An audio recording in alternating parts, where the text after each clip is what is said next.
오늘 하나님께서 우리에게 주시는 말씀은 사무엘하 13장 1절에서 39절입니다. 봉독은 1절에서 2절, 14절에서 15절, 21절에서 22절, 28절에서 29절만 하도록 하겠습니다. 그 뒤에 이런 일이 있었다. 다윗의 아들 압살롬에게는 아직 결혼하지 않은 아름다운 누이가 있는데 이름은 다말이었다. 그런데 다윗의 다른 아들 암논이 그를 사랑하였다. 암논은 자기의 누이 다말을 사랑하였으나 처녀이므로 어찌할 수 없는 줄을 알고 병이 나고 말았다. 다말이 이렇게까지 말하는데도 암논은 다말이 애원하는 소리를 들으려고 하지도 않고 오히려 더 센 힘으로 그를 눕혀서 억지로 욕을 보였다. 그렇게 욕을 보이고 나니 암논은 갑자기 다말이 몹시도 미워졌다. 이제 미워하는 마음이 기왕에 사랑하던 사랑보다 더하였다. 암논이 그에게 당장 일어나 나가라고 소리를 버럭 질렀다. 다윗 왕은 이 이야기를 모두 듣고서 몹시 분개하였다. 압살롬은 암논이 누이 다말에게 욕을 보인 일로 그가 미웠으므로 암논에게 옳다거나 그르다는 말을 전혀 하지 않았다. 압살롬은 이미 자기의 부하들에게 명령을 내렸다. 암논이 술을 마시고 기분이 좋아질 때를 잘 지켜보아라. 그러다가 내가 너희에게 암논을 쳐 죽이라고 하면 너희는 겁내지 말고 그를 죽여라. 내가 너희에게 직접 명령하는 것이니 책임은 내가 진다. 다만 너희는 용감하게 주저하지 말고 해치워라. 마침내 압살롬의 부하들은 압살롬의 명령을 따라서 하라는 그대로 암논에게 하였다. 그러자 다른 왕자들은 저마다 자기 노새를 타고 달아났다.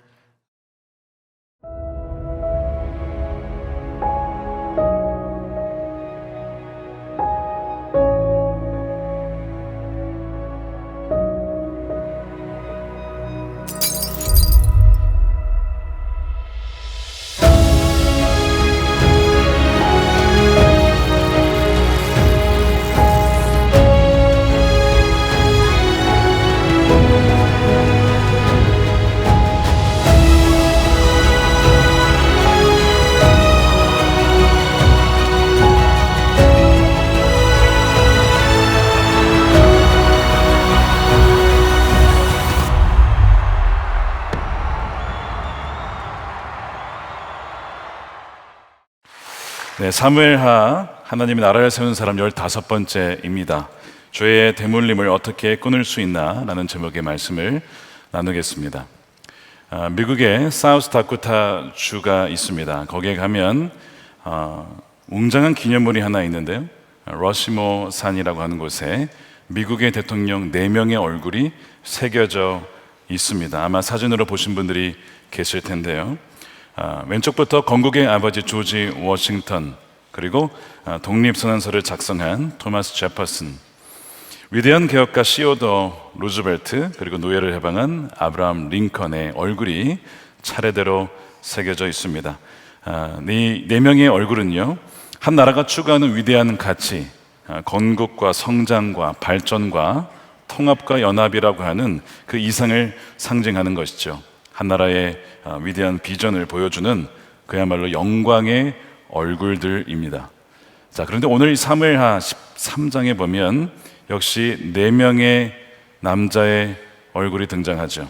다말이라고 하는 한 여인을 중심으로 한 4명의 남성들입니다. 그런데 이들의 얼굴은 안타깝게도 영광의 얼굴이 아닙니다. 이들은 한 가문과 나라를 송두리째 무너뜨리는 죄의 4가지 얼굴이기 때문이죠. 하나님께서는 다윗을 택하셨습니다. 그리하여 하나님 나라의 시온산에 위대한 하나님의 사람으로 그 산에 그의 얼굴을 새겨주셨어요. 굉장히 영광스러운 겁니다. 베들레헴의 목동이었던 다윗을 데려다가 이제는 이스라엘을 다스릴 수 있는 목자로 세워주셨기 때문입니다. 다윗 하면 떠오르는 것이 그의 믿음과 신실함과 용기, 이런 가치가 새겨진 인물이 바로 다윗이죠.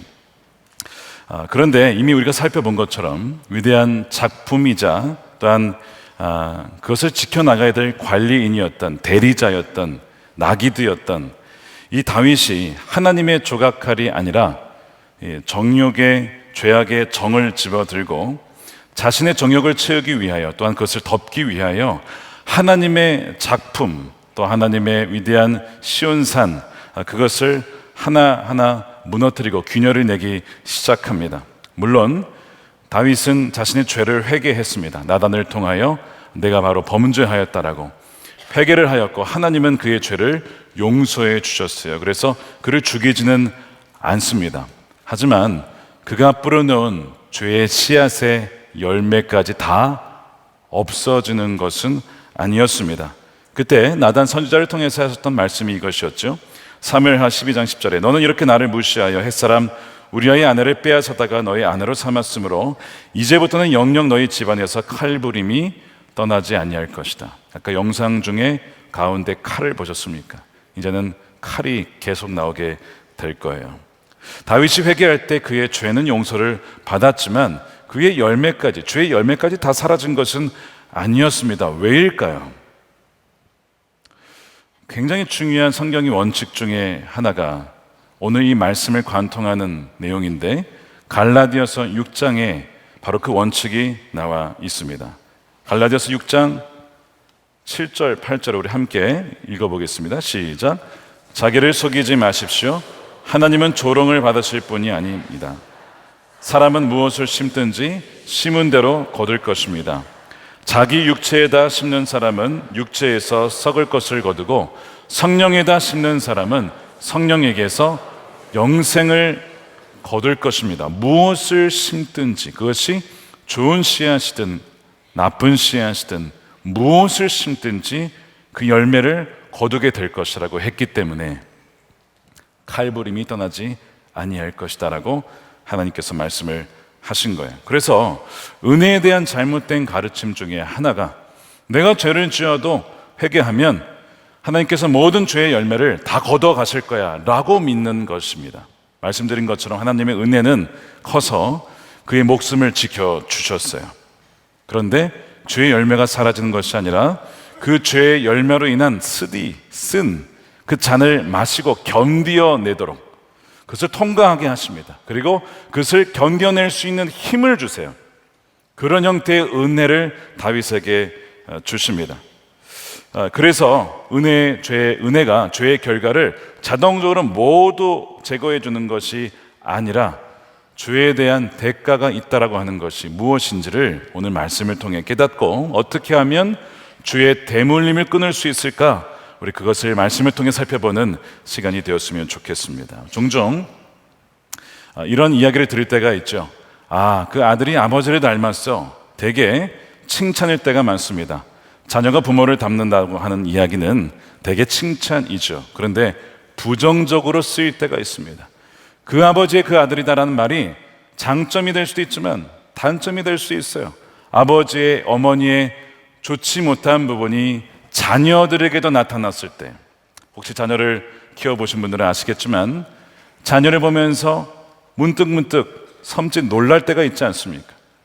내가 감추고 싶고 좀 없애고 싶은 단점이 자녀들의 말과 행동과 습성에서 나올 때에 소스라치게 놀라곤 합니다. 나의 그 모습이 왜 자녀에게 나타날까라고 하는, 그럴 때 놀랄 때가 있는 거예요. 안타깝게도 다윗의 이 정욕과 간음은 암논이 닮게 되고 속임수와 폭력은 바로 압살롬이 닮게 됩니다. 그의 죄가 자녀들에게 흘러가게 된 것입니다. 먼저 이 다윗의 아들 암논은 장남입니다. 아히노암에게서 낳은 아들이죠. 그리고 압살롬은 다윗의 셋째 아들로서 그의 어머니는 이방인 계열입니다. 아람 계통의 구슬 왕 달메의 딸 마아가의 아들이 압살롬입니다. 즉 암논과 압살롬은 무슨 관계인가요? 이복 형제죠. 아버지는 같지만 어머니가 다른 것입니다. 그리고 이 압살롬에게는 여동생이 있었습니다. 바로 다말이죠. 아마 어머니가 예뻤던 것 같아요. 그래서 압살롬의 외모가 키도 크고 멋있고 잘생기고 이스라엘에서 그렇게 잘생긴 사람이 없었습니다. 그리고 역시 다말도 굉장히 아름다웠어요. 근데 문제는 무엇이냐면 이 이복 형제 관계였던 이 암논이 다말을 사랑하기 시작했다라는 점이 이제 문제의 시작의 발단입니다. 구체적으로 우리가 이 다윗으로 시작된 죄의 이 네 가지 얼굴을 오늘 말씀을 통해 하나씩 살펴보면서 이 죄의 사슬이 얼마나 강력하고 파괴적인지를 하나씩 살펴보겠습니다. 첫 번째 얼굴은 암논의 얼굴인데요, 사랑의 조각칼로 파괴를 새기는 정욕의 얼굴입니다. 자, 암논이 그녀를 사랑했다라고 1절을 시작하고 2절에 갔더니 누이 다말을 사랑하였으나 처녀임으로 어찌할 수 없는 줄을 알고 병이 났다는 거예요. 이복 관계입니다. 결혼할 수가 없어요. 건드려서도 안 됩니다. 게다가 처녀입니다. 결혼하지 않은 이상 부부 관계를 가질 수가 없는 거예요. 그래 너무 좋은 거예요. 같이 자고 싶은 거예요. 그래서 병이 난 겁니다. 자, 이것이 암논의 상황이었던 것이죠. 이것이 사랑의 열병이라고 생각했는데 사랑이 아니라 이것은 소유욕이었습니다. 집착하는 것이었습니다. 그녀의 몸을 원하는 것이죠. 그 소식을 사촌인 요나답이 듣고 교활한 계략으로 아픈 척하고 이제 있으면 아버지가 와서 어떻게 했으면 좋겠냐, 다말을 보내주십시오, 음식을 저에게 해라고 하십시오, 그렇게 계략을 벌리라는 거예요. 그래서 그 계략을 시행하죠. 그래서 다말이 와서 음식을 만들어 줍니다. 그래서 이제 이복 오빠에게 음식을 먹여주다가 갑자기 그녀를 끌어안고 그리고 함께 눕자며 본색을 드러내죠. 다말이 강하게 저항했습니다. 이러시면 안 됩니다. 이것은 정말 수치스러운 일입니다. 계속 저항을 하지만 이 남자가 힘이 더 세지 않습니까? 강하게 그녀를 제압을 하고 결국 욕을 보이고 맙니다. 더 끔찍한 것은 그 다음이에요. 아니, 사랑할 때는 언제고 그러고 나서는 그녀가 싫어진 겁니다. 그래서 그녀에게 나가라고, 당장 방에서 나가라고 그렇게 소리치는 이 암논의 모습. 좋아할 때는 언제고 이제는 자신의 욕구를 채운 이후에는 그녀를 마치 쓰레기 취급하며 버리는 정말 죄인 중에 추악한 죄인의 모습을 보여주고 있죠. 여러분, 이것이 정욕입니다. 정욕은 언제나 사랑의 가면을 쓰고 나타나죠. 너의 그 감정은 사랑이야, 그녀를 향한 사랑이야 라고 하지만 그러나 그것은 사랑이 아니었습니다. 정욕이었고 정욕의 끝은 파괴적인 증오와 공허함, 사랑인 줄 알았는데 아니었던 거예요. 공허함으로 기결이 됩니다. 자신의 욕망을 사랑이라는 단어로 포장하여 자신을 속인 사람이 암논이었던 것이죠. 그러고 나서 이 죄를 짓고 나니까 그녀를 보면 자신의 추악한 욕망이 보이는 거예요. 마치 거울처럼 말이죠. 그래서 그 거울을 깨고 싶은 겁니다. 싫은 겁니다. 그래서 그녀를 내쫓아낸 거예요. 여러분, 다말은 그 뒤로 나타나질 않아요. 평생을 그 수치 가운데 살았기 때문에 그녀의 인생이 어떻게 되었겠습니까? 한 여인의 인생을 완전히 망쳐버린 사람이 바로 이 암논이죠. 이 욕망이라고 하는 우상을 숭배한 결과가 늘 이렇다는 거예요. 우상은요, 처음에는 우리에게 만족을 주는 것 같아요. 그것이 쾌락이든 그것이 명예든 무엇이든 간에, 그런데 결국 그것은 우리를 배신합니다. 우리가 그 욕망을 고용한 줄 알았는데 나중에는 그 우상이 우리의 주인이 되어 우리는 종이 되어 버리고 말고 우리의 영혼을 파괴하는 것이 여러분 우상이에요. 그래서 하나님께서 첫 번째 십계명 계명에 나 외에 다른 신을 절대 섬겨서는 안 된다라고 하신 이유가 우상은 헛된 것이기 때문에 그렇습니다. 여러분, 이 정욕이라고 하는 암논의 얼굴이 어디에서 왔을까요? 물론 인간의 본성이 그렇죠. 근데 그의 아버지 다윗에게서 온 것입니다. 다윗이 왕의 권위로 밧세바를 오라고 했어요. 아니, 왕이 오라고 하는데 거절할 신하가 어디 있겠습니까? 백성이 어디 있겠습니까? 불러오니까 갔다가 왕의 권위로 눌러서 그녀를 범했지요. 다윗을 찾아왔던 나그네, 그 나단의 표현에서 나그네가 찾아왔다고 했죠. 그 나그네가 이제 누구에게 간 겁니까? 암논에게 찾아간 겁니다. 그의 아들 암논에게 흘러간 것이죠. 여러분, 이것이 죄의 대물림이고 이것이 죄의 전염성이고 이것이 죄의 확장성입니다. 마치 전염병처럼 흘러가는 것이 이 죄라고 하는 거예요. 아들이 아버지의 간음을 왜 몰랐겠습니까? 아버지가 하는데 나라고 못할 게 뭐가 있어? 라고 생각하지 않았겠습니까? 아들이 아버지를 닮은 것입니다. 사실 이 암논의 얼굴은 사람을 인격이 아니라 욕망의 도구로 삼는 모든 사람들의 모습 속에 담겨 있습니다. 과연 우리는 어떻습니까? 나의 외로움과 불안을 달래기 위하여, 나의 성공을 위하여 어떤 남자를, 어떤 여자를 취하여 이용하는, 또 그것을 사랑이라고 하며 로맨스라고 하며 그렇게 생각하고 있지는 않습니까? 사람을 비인격화하여 그저 욕망을 채우는 도구로 삼고 있지 않습니까? 많은 남성들이 음란물에 무너집니다.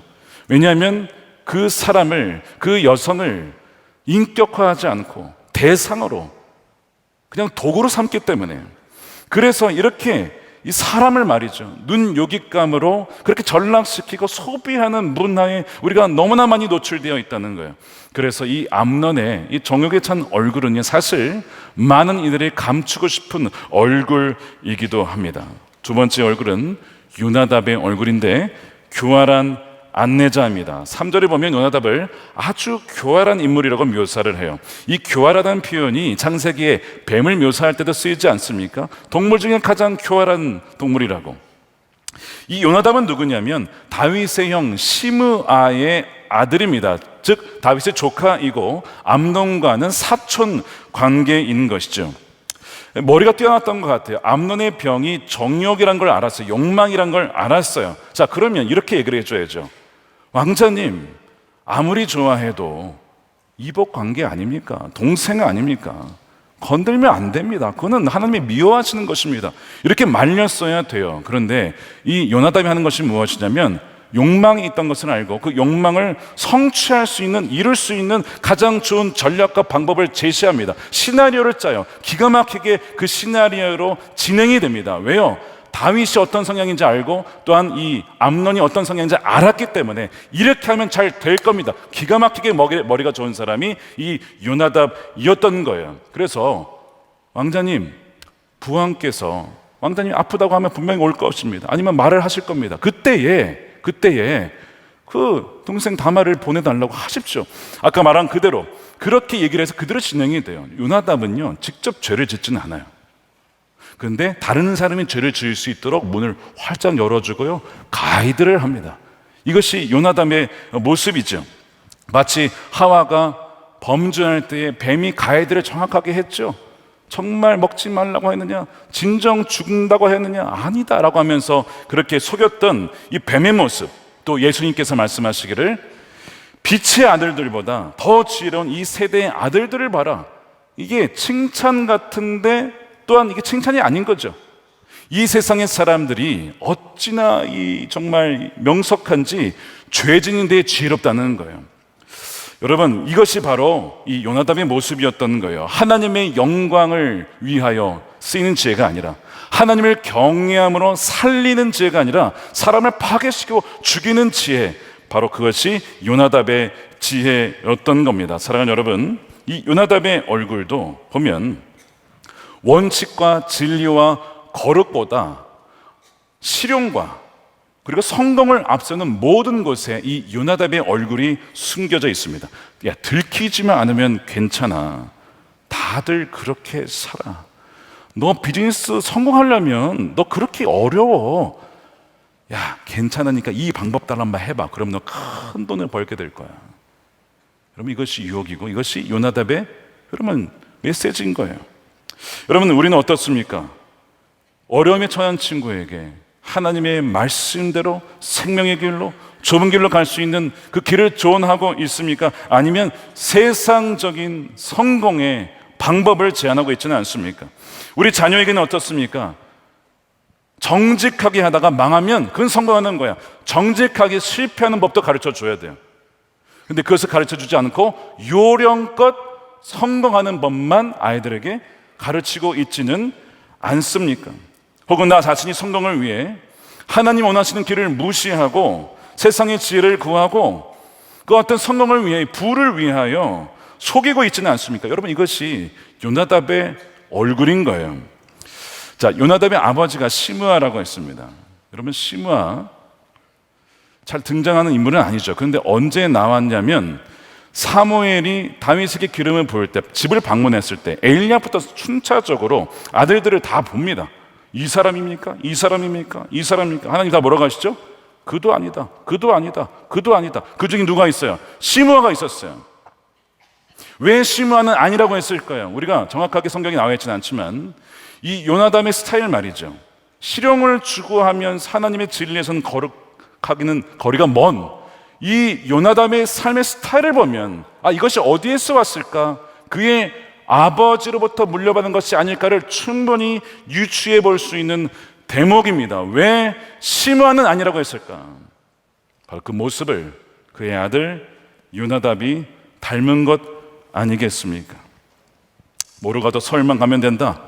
효율 만능주의가 물론 효율을 따져야겠지만 그러나 그것이 진리와 거룩보다 더 앞서올 때에 바로 그것이 요나답의 얼굴이고 이것이 교활한 안내자 요나답의 두 번째 모습인 거예요. 자, 세 번째 얼굴은 다윗입니다. 다윗의 얼굴은 공의의 망치를 놓아버린 조각가죠. 21절에 보면 참 끔찍한 소식입니다. 암논이 다말을 욕보였다는 소식을 다윗이 들어요. 어떻게 반응하는지 아십니까? 분노합니다. 21절에 다윗 왕은 이 이야기를 모두 듣고서 몹시 분개하였다. 아니, 아버지 입장에서 또 왕의 입장에서 당연히 분노할 만하죠. 문제는 무엇이냐면 그것이 끝이었다는 거예요. 스스로 분노하고 아무런 일을 행하지 않습니다. 조치를 취하지 않습니다. 그는 왕으로서 마땅히 아버지로서 공의의 망치를 들고 그 죄악에 대하여서 징계를 했었어야 했습니다. 그런데 아무런 일을 하지 않아요. 그래서 사실상 암논의 죄를 용납했고 다말의 고통을 외면했으며 그로 말미암아 압살롬으로 하여금 보복하리라, 그 살인의 씨앗을 심게 된 계기가 된 겁니다. 여러분, 왜 다윗이 아무런 행동을 하지 못했을까요? 자신의 죄 때문입니다. 밧세바를 범하고 우리아를 죽였던 죄책감이 그의 손발을 묶어버린 것이죠. 아니, 내가 무슨 자격으로 아들을 꾸짖을 수 있겠는가? 나도 그랬는데. 여러분, 죄가 이렇게 무서운 거야. 여러분, 죄가 뭘 빼앗아간지 아십니까? 축복을 빼앗아갑니다. 바른 권위를 빼앗아가고요, 영향력을 거두어갑니다. 이게 마귀가 노리는 거예요. 여러분, 다윗이 누굽니까? 어떤 별명이에요? 자이언트 킬러, 거인을 죽인 자입니다. 블레셋이 벌벌 떠는 사람이에요. 그 자이언트 킬러가 지금 마치 이빨 빠진 호랑이처럼, 손발이 묶인 호랑이처럼 아무것도 하지 못하고 내가 뭔데 아들에게 뭐라고 할 수 있겠는가? 너무나 안타까운 모습 아닙니까? 여러분, 죄라고 하는 것이 이렇게 무서운 것이죠. 그래서 마땅히 외쳐야 할 때, 공의의 망치를 들어야 할 때 들지 못하고 침묵의 병에 걸리고 만 것입니다. 가정이든 교회든 나라든 리더가 도덕적 권위가 무너질 때에 그 공동체와 나라는요, 방향을 잃고 죄의 문화의 잠식이 됩니다. 왜요? 리더도 그렇게 하니까 밑에 있는 사람들 다 그렇게 하는 거예요. 다 따라가는 것입니다. 목자가 가는 대로 다 따라가는 거예요. 자, 그래서 마귀는 누구를 노리는 거예요? 리더를 공격하는 것입니다. 목자를 치면 양떼는 흩어지고 목자를 치면 양떼는 방황하기 때문에 리더가 주에 굴복하도록 24시간 360일 쉬지 않고 불화살의 유혹을 쏘는 것입니다. 그래서 다윗이 무너지는 것이죠.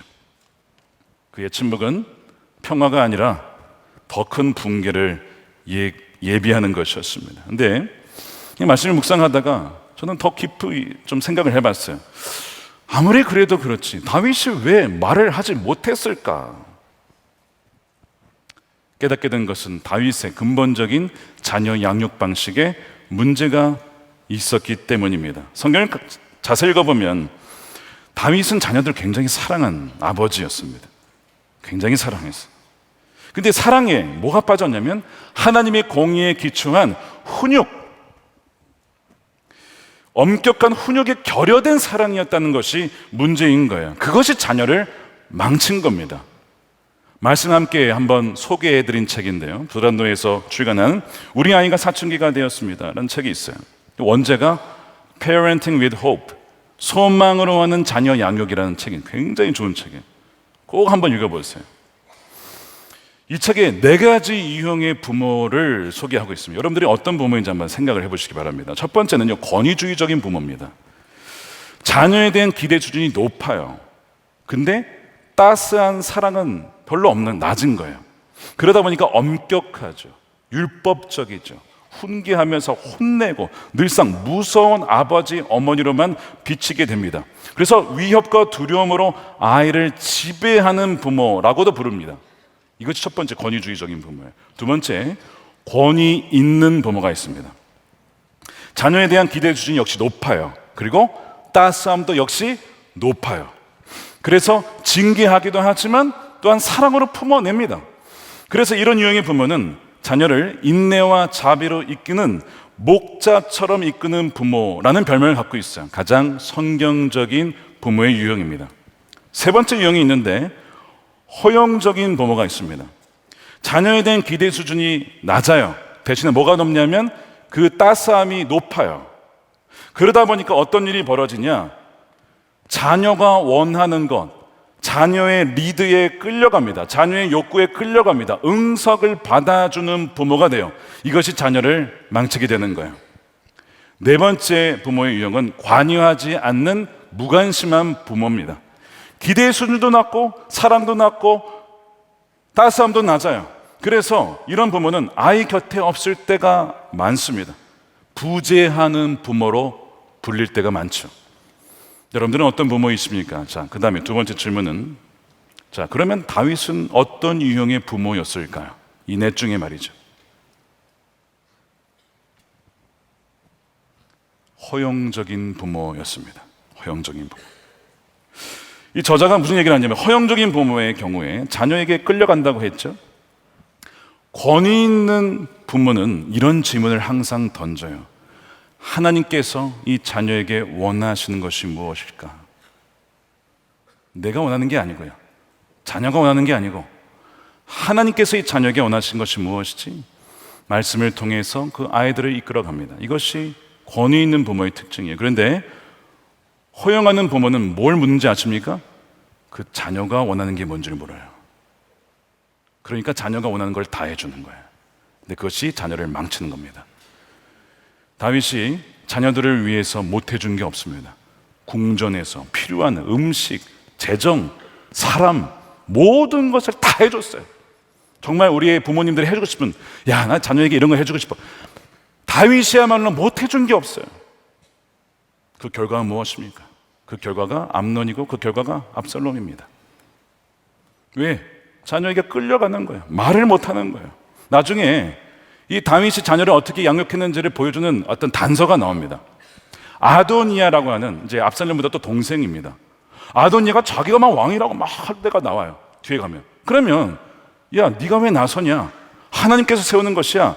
이렇게 훈계를 하고 나서지 말라고, 교만하지 말라고 아무런 말을 못합니다. 자, 그것이 어디 나오냐? 열왕기상 1장 5절이에요. 그때 핫겟의 아들 아도니아가 스스로 엎혀서 이르기를 내가 왕이 되리라 하고 자기를 위하여 병거와 기병과 호위병 50명을 준비하니 그는 압살롬 다음에 태어난 자의 용모가 심히 준수한 자라. 그의 아버지가 내가 어찌하여 그리하였느냐 하는 말로 한 번도 그를 섭섭하게 한 일이 없었더라. 자, 이것이 다윗의 양육 방식을 보여주는 대목이죠.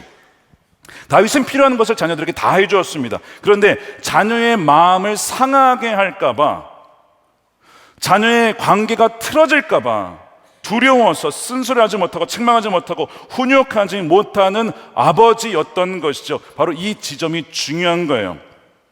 다윗이 암논을, 장자를 너무나 사랑했기 때문에 혼내지 못했습니다. 그의 느슨하고 허영주의적이고 방임적인 그 방식이 결국 자기의 그 욕망을 제어하지 못하는 그 암논을 길러낸 토양이 된 것입니다. 그것이 그 암논을 길러낸 거예요. 다윗은 아들을 사랑한다고 했지만 훈육 없는 사랑은 자녀를 망치는 독이 되기 때문입니다. 잠언서 13장 24절에 세 번역에 이렇게 되어 있습니다. 잘 들어보십시오. 매를 아끼는 것은 자식을 사랑하지 않는 것이다. 매를 아끼는 것은 자식을 사랑하지 않는 것이다.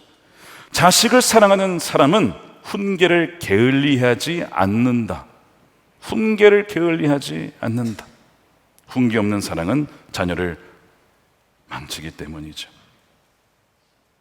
저도 자녀를 둔 입장에서 참 두려운 말씀이죠. 나는 게을리, 혹시 아이들을 훈계하는 것을 게을리하진 않았는가?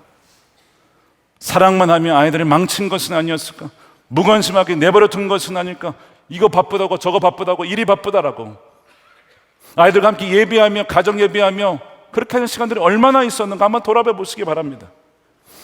그리고 더하여 이 다윗의 죄책감은 그의 허영 양식에 더하여 어쩔 수 없지 뭐 완벽한 변명거리를 준 거예요. 과거의 죄와 다윗의 방임주의적인 양육 방식에 결합한 결과 마땅히 쥐었어야 될 공의의 망치를 놔버리는 것이죠. 그 결과가 암논의 정욕으로 말미암은 다말의 그 안타까운 사건이었고, 공의의 망치를 들지 않았기 때문에 압살롬이 복수의 화신이 되어버리고 만 것입니다. 죄의 연쇄적인 반응이 계속 연달아 일어나게 되어지는 끔찍한 일이 된 거예요. 여러분, 이 다윗의 이 얼굴이 우리 안에도 있을 수 있다는 것입니다. 잘못된 사랑 속에 있을 수 있어요. 자녀를 사랑한다고 하면서 잘못된 행동을 보고도 바로잡지 않고 어리니까 애들은 어리니까 괜찮아. 여러분, 어릴 때 잡아줘야죠. 언제 잡아줍니까? 중학생이 되면 듣지도 않아요. 얼마나 무서운지 북한도 쳐들어오지 못한다니까요. 여러분. 중학교 2학년만 된 애들 머리가 커가지고 막 반항을 하기 시작합니다. 왜 나한테 뭐라 그러냐 이거예요. 막 그러면서 부모님에게 스마트폰 얘기하며 이거 내 건데 왜 그걸 건드리냐고, 이런 식으로 아이들이 그럽니다. 이제는 초등학교 고학년만 돼도요 쉽지가 않은, 어린 시절부터 하지 않으면요 때가 늦을 수가 있다는 것이죠. 여러분, 그것이 우리의 모습은 아닙니까? 또한 공동체 안에서도 내가 완벽하지 않은데 다른 사람을 어떻게 권면해? 성경에 분명히 사랑 안에서 진리를 말해야만 서로 잘한다고 했는데 그것을 하지 않는 거예요. 관계의 불편함을 피하기 위해서 진리 말하기를 주저할 때에 그 침묵 속에서 결국에는요 우리의 공의의 망치를 놓아버린 다윗의 얼굴이 있는 거예요. 서로가 고통스러운 것입니다. 네 번째 얼굴은 압살롬의 얼굴인데 복수의 망치로 그 산을 부수는 자입니다. 아버지가 아무런 일을 하지 않으니까 내가 해버리겠다라고 한 거예요. 22절에 보니까 압살롬은 암논이 누이 다말에게 욕을 보인 일로 그가 미웠으므로 암논에게 옳다거나 그러단 말을 전혀 하지 않습니다. 자, 하지 않는다는 것이 일단은 기다린 것 같아요. 다윗이 뭔가 하겠지 안 하는 거예요. 그래서 그가 직접 복수하기로 준비를 합니다. 2년간 차근차근 준비를 해요. 어느 날 양털 깎은 날을 핑계로 큰 잔치를 열어요. 축제니까 형들 다 불러다가 우리 또 형제들 다 불러다가 잔치를 하겠다는 거예요. 그 아버지 다윗도 초대합니다. 근데 이제 아버지는 안 간다 그러니까 그러면 형님 그 암논이라도 좀 보내주십시오라고 요청을 하는데 다윗의 느낌이 쎄한 거예요. 자, 그것이 26절이에요. 압살롬이 말하기를 그러면 마청 암논이라도 우리 함께 가도록 허락하여 주시기 바랍니다. 다윗이 묻기를 암논이 너와 함께 가야 할 이유가 뭐냐? 둘의 관계가 어떤지를 다윗도 대략은 알고 있죠. 얘가 이러다가 무슨 짓 하는 거 아니야? 그런 느낌이 확 드는 거예요. 그럼 말렸어야 되는데 계속 압살롬이 아닙니다 속이니까 다윗도 속아 넘어가게 돼요. 여러분, 이 압살롬의 이 속이는 장면이 어디에서 나왔죠? 다윗이 우리아를 속일 때입니다.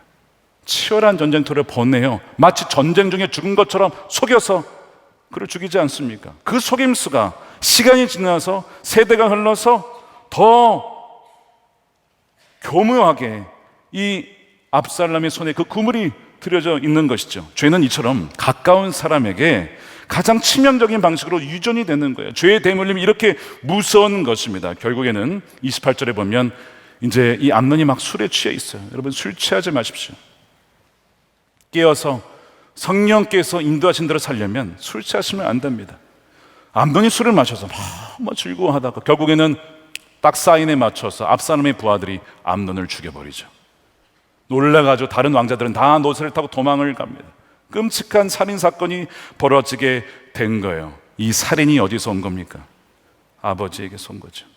우리아를 죽인 그 살인의 열매가 아들에게서 지금 맺히고 있는 안타까운 사건입니다.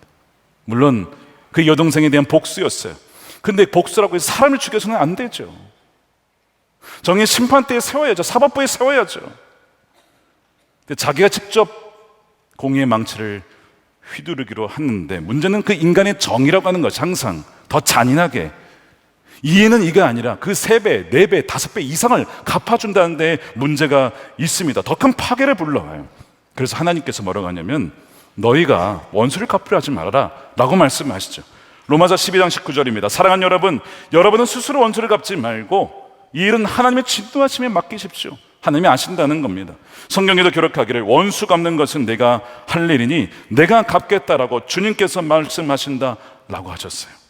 모르시는 것 같아도 하나님 다 알고 계시죠. 하나님의 때에 직접 다루신다는 거예요. 무서운 거예요.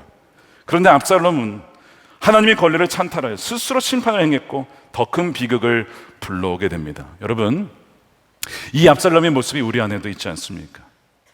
누군가를 향한 미움의 마음, 증오의 마음, 안 되기를 바라는 마음, 사업이 망하기를 원하는 그 마음이 있다면 그것이 바로 이 일그러진 압살롬의 얼굴인 것입니다. 여러분, 우리 네 개의 얼굴을 살펴봤어요. 톱니바퀴처럼 서로 연결되어서 지금 다윗과 그 가문과 하나님 나라를 완전히 무너뜨리고 있습니다. 세우는 사람이 아니라 그것을 완전히 무너뜨리고 있습니다. 이 죄의 대물림을 어떻게 끊을 수 있습니까? 여러분, 사람으로서는 소망이 없어요. 죄의 전염력이 너무 강하기 때문에, 그 확장성이 너무 강하기 때문에 인간으로서는 불가능하다는 거예요. 그런데 성경에 보면 이 죄의 대물림을 끊는 사람들이 종종 등장을 합니다. 그 중에 한 명을 꼽으라면 요시야 왕을 꼽을 수가 있어요. 여러분, 요시야 왕은 남유다의 선한 왕이에요. 그의 할아버지가 므낫세, 가장 유다 왕 중에 악한 왕입니다. 히스기야 그의 아버지였습니다. 우상을 다 무너뜨렸는데 그것을 재건한 사람, 안 좋은 의미로 우상을 재건한 자가 므낫세예요. 온 백성들을 우상 숭배로 끌고 간 사람입니다. 그의 아들도 마찬가지였죠. 그래서 그의 아들도 다 대대로 그렇게 우상을 숭배하는 것입니다. 그러니까 사실 이 요시야 입장에서도 할아버지도 그랬지, 아버지도 그랬지. 그러니까 자신도 이 죄의 대물림의 법칙에 의하면 피해갈 수가 없는 거예요. 아니, 아버지도 그랬는데, 아몬도 그랬는데 나는 별 수가 있겠는가? 그런데 요시야는요, 그 죄의 대물림을 받지 않습니다. 성경을 가만히 읽어보시면 어떻게 그럴 수 있었을까? 성전을 수리를 하는데 율법책이 발견됐어요. 여러분, 이것이 은혜인 거예요. 은혜. 율법책이 발견되어서 그 말씀을 듣다 보니까 우리가 얼마나 영광스러운 하나님의 이 쉬운 산을 망가뜨려 왔는지 대대로 말이죠. 하나님 마음을 또한 얼마나 무너뜨리게 만들었는지를 보게 된 거예요. 듣게 된 거예요. 그가 들으면서 옷을 찢고 회개하며 나와 우리의 손자가 주 앞에 범죄하였습니다. 진심으로 회개하며 말씀으로 돌아가게 되죠. 그래서 훼손된 하나님 나라의 거룩한 산을 다시 조각하기 시작합니다. 여기에 복음의 빛이 있는 거예요. 요시야는 어떻게 그렇게 죄의 대물림을 끊을 수 있었느냐? 하나님의 은혜로, 하나님의 말씀으로 말미암아 위로부터 부어지는 성령의 능력으로 회개가 부어지면서 돌이킬 수가 있었고 변화의 망치들을 통하여 그걸 끊어낼 수가 있었던 것입니다. 그런데 여러분, 요시야의 개혁도 완벽하지 않았죠. 결국에는 그의 다음 때에 다시 그것이 시작이 됩니다. 우상이 다시 숭배가 되는 거예요. 그의 개혁은 훼손된 산의 표현만을 정리한 것뿐이었습니다. 그래서 하나님께서 궁극적인 해결책을 보내주신 분이 바로 예수 그리스도, 그리고 갈보리 산의 십자가입니다. 하나님께서 공의의 망치를 드셨어요. 자, 그걸 가지고 우리를 치셔야 되잖아요. 암논의 이 정욕, 요나답의 간계, 다윗의 이 침묵, 또한 압살롬의 증오, 이것을 우리를 향해 쳤어야 되는데 우리를 치지 않고 당신의 아들 예수 그리스도를 치시는 거예요. 어디에서요? 갈보리 산 그 십자가에서 그 망치로 자신의 아들을 치시는 것입니다. 왜요? 우리가 받아야 될 죄를, 우리가 받아야 될 저주를, 모든 것을 그분의 아들에게 다 쏟아 부으심으로 우리를 살리시기 위하여 그 갈보리 산에서 죽으신 것입니다. 그리고 부활하셨어요. 그래서 더 이상 무너져가는 죄의 산에 우리가 살지 않고 영원히 흔들리지 아니하는 그 반석 위에 우리의 인생이 살아갈 수 있도록 그 기반을 마련해 주신 분이 우리의 왕 구세주 예수 그리스도이십니다. 성경에 보면 다윗의 자손으로 오셨잖아요, 예수님이. 그러니까 계속 되도록 죄의 대물림을 하던 그 자손들이 딱 그 대물림이 끝나는 때가 언제입니까? 예수 그리스도를 통하여, 그분의 십자가를 통하여 대물림이 완전히 끝나게 되는 거예요. 그래서 성경은 뭐라고 하냐면 그분 안에 있으면 그 죄의 대물림이 끝나게 된다. 로마서 8장 1절 2절에 우리 함께 읽어보겠습니다. 시작. 그러므로 그리스도 예수 안에 있는 사람들은 정죄를 받지 않습니다. 그것은 그리스도 예수 안에서 생명을 누리게 하는 성령의 법이 당신을 죄와 죽음의 법에서 해방하여 주었기 때문입니다. 할렐루야. 그리스도 예수 안에서 성령의 법이, 생명의 성령의 법이 죄와 사망의 사슬에서 우리를 완전히 끊어낼 수가 있다는 것입니다. 이것이 여러분들에게 부어지게 되기를 축복합니다. 이 진리가 어떻게 우리 삶 가운데 실제가 되는지 한 이야기를 나누고 마치겠습니다. 알코올 중독자 아버지를 모신 집사님이 계셨어요. 아버지는 술에 취하면요, 집에 돌아오면 막 폭언하고 소리치고 물건 집어 던지고 매일같이 지옥이었습니다. 그러니까 아버지의 이 폭언과 폭력 속에 자란 이 집사님이 마음속으로 수천 번 다짐하게, 나는 절대로 아버지를 닮지 않을 거야, 내 자식에게는 절대로 이런 상처를 주지 않을 거야, 그런 아름다운 가정을 이루리라 꿈을 꾸고 열심히 공부를 해서 좋은 대학에 돌아갔어요. 좋은 직장에 돌아갑니다. 정말 신실한 아내를 만났어요. 아름다운 가정을 꾸미고 아들을 낳았습니다. 아, 진짜 이제는 이 죄의 대물림이 다 끝났구나, 그렇게 생각을 하는데 어느 날 이 회사의 프로젝트가 너무 힘든 거야. 그러니까 이 스트레스를 받다 보니까 자신도 모르게 어느 날 집에서 짜증을 내기 시작합니다. 아들에게 버럭 소리를 지르고 아내에게도 하지 않았던 짜증을 내기 시작합니다. 그리고 나중에는 너무 힘드니까 먹지 않았던 술에 손을 대기 시작하더니 한 모금씩 마시다가 이것이 계속 습관이 되기 시작한 거예요. 어느 날 밤늦게 집에 돌아와서 술에 취한 상태에서 화장실에 가서 거울을 딱 봤는데 깜짝 놀랍니다.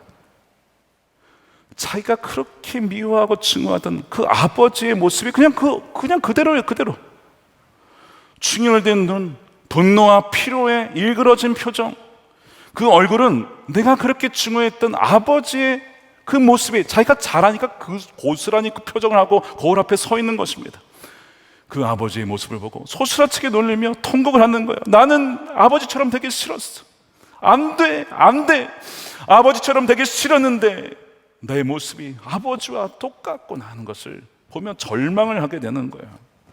내 의지, 노력으로 그것을 세울 수 없다는 것을 깨닫게 된 것이죠. 얼마나 죄에 끈질긴 유전자 속에서 자기가 무력한지를 그날 깨닫게 된 것입니다. 그러면서 생각하게 되는 것이, 왜 아버지는 그러하셨을까? 나중에 알게 된 것은 그의 할아버지, 사랑을 받지 못했어요. 아버지가 무뚝뚝하고 그냥 거기도 술 마시고 늘 그런 아버지 밑에서 자랐기에 사랑을 받지 못한 그 아버지가 또 자신에게 흘려보낸 것이었습니다. 여러분, 다윗이 왜 이런 아버지가 됐을까요? 시편 27편에 이런 말씀이 있어요. 내 부모는 나를 버렸으나. 다윗은요, 아버지의 사랑을 받지 못한 사람. 사무엘 왔을 때 부름도 못 받았어요. 거의 없는 취급 당했습니다. 여러분, 어머니 누군지 아세요? 다윗의 어머니 이름도 안 나와요. 내 부모는 나를 버렸어. 그렇게 어렵게 힘들게 상처 속에 자란 사람이 다윗이에요. 그래서 하나님만 의지를 했는데 아버지에게 받은 사랑, 그 훈육이 없다 보니 잘해주려고 아들에게 했는데, 자녀들에게 하긴 했는데 훈육을 하지 못한 거야. 그래서 다윗도 그런 아버지가 된 거거든요. 이 집사님이 거울 속에 아버지를 본 날, 그 화장실에서 무릎 꿇고 기도를 합니다. 하나님, 저는 실패했습니다. 제 힘으로는 도무지 안 됩니다. 저는 아버지와 똑같은 죄인이었습니다. 아버지와 내가 다른 게 아니라 그 아버지의 그 아들이고, 그 아들이 역시 그 아버지의 아들이었음을 깨닫게 됩니다. 오늘 이 시간 제 안에 흐르는 분노와 중독의 저주를 예수 그리스도 십자가 앞에 넣었습니다. 그리고 주님, 제가 평생 증오했던 저희 아버지를 용서합니다. 저희 아버지도 상처 입은 아들이었습니다.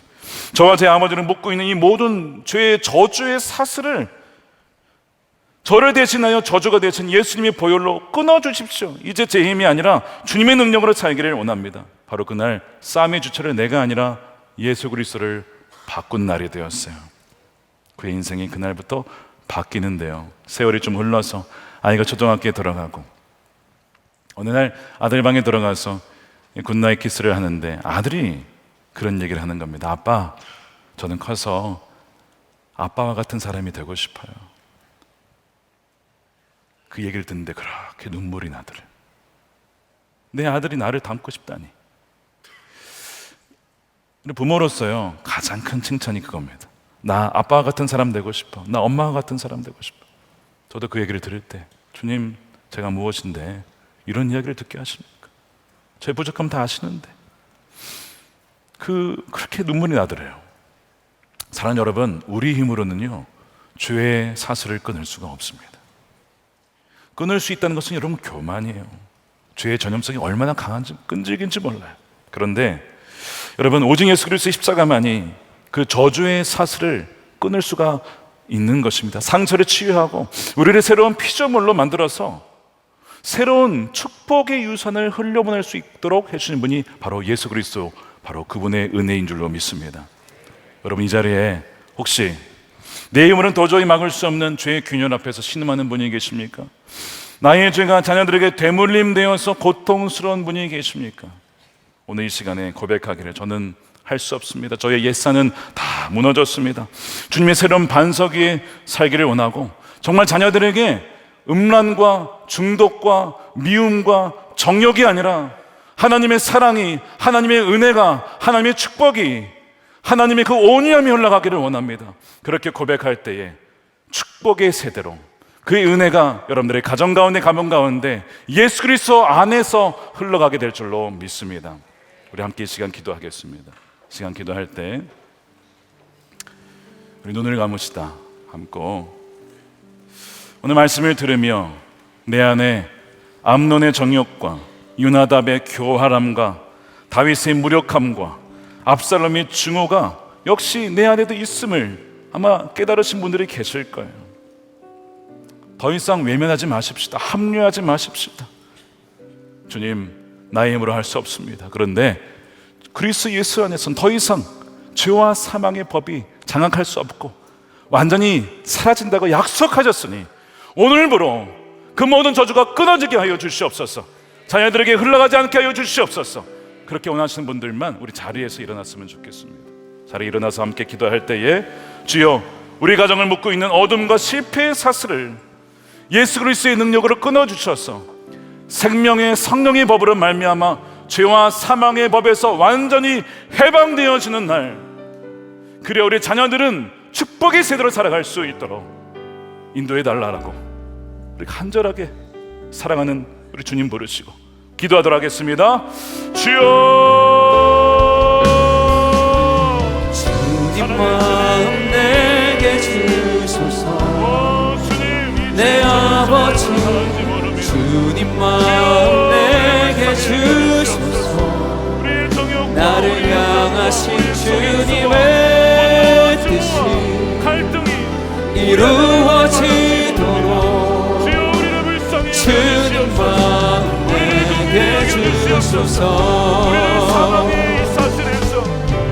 주님 마음 내게 주소서. 내 아버지 주님 마음 내게 주소서. 나를 향하신 주님의 뜻이 이루어지도록 주님 마음 너들 자녀들 가운데 흘러가게 하여 주시옵소서. 살아계신 아버지 하나님, 감사합니다. 오늘 말씀을 통해 우리의 영혼의 실체를 보게 하심에 감사합니다. 참으로 대면하기 두려운 모습들입니다. 하나님, 암논의 정욕과 또 요나답의 그 교활한 간계와 다윗의 그 무기력함, 또 아버지 하나님 압살롬의 그 증오가 우리 안에도 있음을 봅니다. 주여, 이것이 우리 자녀들에게 흘러가지 않도록 그리스도 예수 안에서 모든 사망과 저주의 권세를 끊어 주시옵소서. 생명의 성령의 법으로 모든 악한 저주는 끊어질지어다. 끊어질지어다. 모든 저주는 완전히 사라질지어다. 이제는 우리 자녀들에게 이 저주가 아니라, 이 죄악이 아니라 하나님의 사랑과 하나님의 그 온유하심과 하나님의 은혜의 풍성한 복만이 흘러갈 수 있도록, 무엇보다 항상 예수님만이 저들과 동행하도록 악한 사단막이 떨어져 나가게 하시고 건드리지도 못하게 하시고 우리 자녀들이 항상 예수님과 동행하는 축복의 세대로 살아가게 하여 주시옵소서. 아버지 하나님, 이 자리에 부부관계 속에서, 부모와 자녀 관계 속에서 여러 가지 죄악으로 말미암아 상처 입은 자들이 있습니다. 주 예수 그리스도의 보혈로 덮어 주시옵소서. 저들을 치유하여 주시옵소서. 저들을 만져 주시옵소서.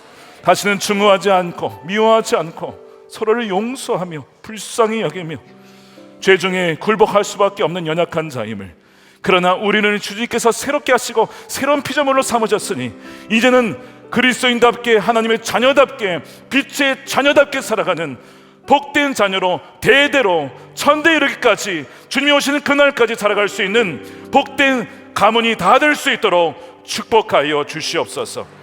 이 시간 구별하여 11조를 감사헌금으로 주님께 올려드립니다. 무엇보다도 우리의 삶이 주님께서 받으실 만한 산재물이, 거룩한 예물이 되기를 원합니다. 우리의 말과 행동이 주님께 드려진 향기로운 예물이 되어 주 예수 그리스도가 어느 곳에 있든지 다 항상 드러낼 수 있는, 항상 주님을 드러낼 수 있는 하나님의 백성들이 되게 하여 주시옵소서. 이 나라를 긍휼히 여겨주시고 주 이 나라를 지켜 보호하여 주옵소서. 말씀으로 보호해 주시고 주의 권능으로 보호해 주시고 악한 사단박이 틈타지 않도록 하나님 주께서 주의 방패로, 주의 천군 천사로 이 나라를 지켜 보호해 주시기를 원합니다. 주여, 남과 북이 복음으로 하나 되기를 원하오니 북한에 억눌려있는 주의 백성들을 풀어주옵소서. 김국희 김종영 목사님, 최충길 선교사님, 장문석 집사님 비롯한 억눌려있는 백성들이 자유케 되어지는 그날이 속히 오게 돼 함께 예배하게 하여 주시옵소서. 땅끝까지 이르러 복음을 증거하기 위하여 그 기쁜 소식, 이 죄의 사슬을 끊어내신 복음의 기쁜 소식을 증거하기 위하여 나간 우리 선교사님들과 또 단기 선교 팀원들을 기억하여 주셔서 주여, 주의 오시는 그 길을 예비하여 주의 오시는 날 주님 착하고 충성된 정의라고 우리 선화목적의 모든 성도들이 하나님 품에 안겨 하나님 영광의 면류관을 다 받을 수 있도록 축복하여 주시옵소서. 감사하며 우리 구주 예수님의 이름으로 축복하며 기도드립니다. 아멘. 우리 준비하신 예물 드리며 함께 찬양하겠습니다.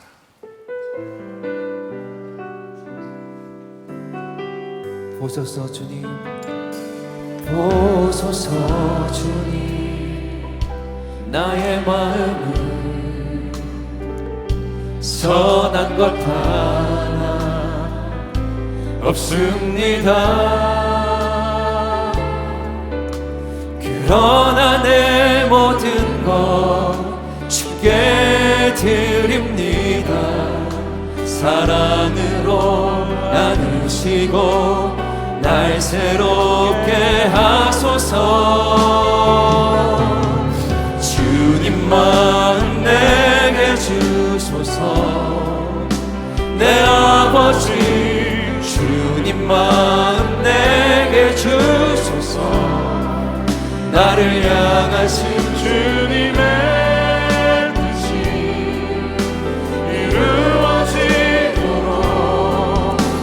주님만 내게 주소서.